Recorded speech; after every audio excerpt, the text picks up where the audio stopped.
One thing I hate about tower moments and spiritual awakenings is that you start to look at everyone around you and the foundation of your friendships and relationships.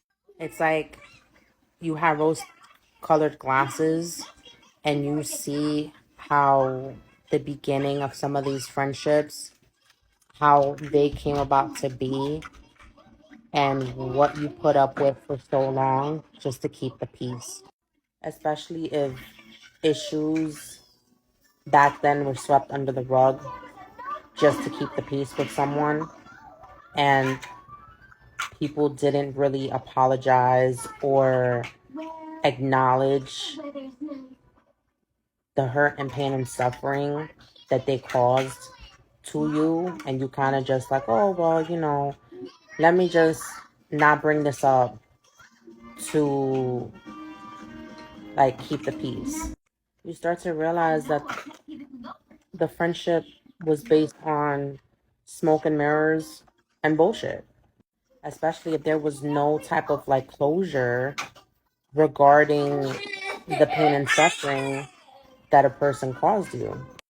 You start to realize what you have in common with people around you, and it doesn't match up with the person that you are now, or the person that you're wishing to be, which is your higher self.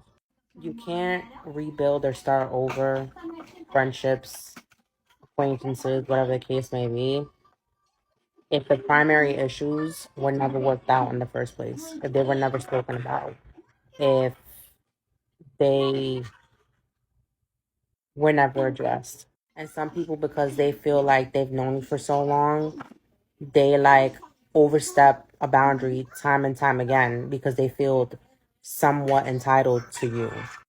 It's like you take the rose colored glasses off and it's like things are never the same.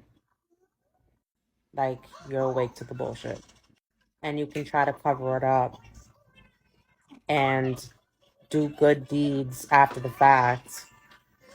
But if the issues weren't addressed from the get go, if there was never an apology, if there was never any closure, then the relationship is an illusion. It's not real. Friendship, relationship, whatever you call it. You can't tell someone to get over something that was never spoken about, that was never addressed, or that you either gaslit or reflected or deflected, I should say.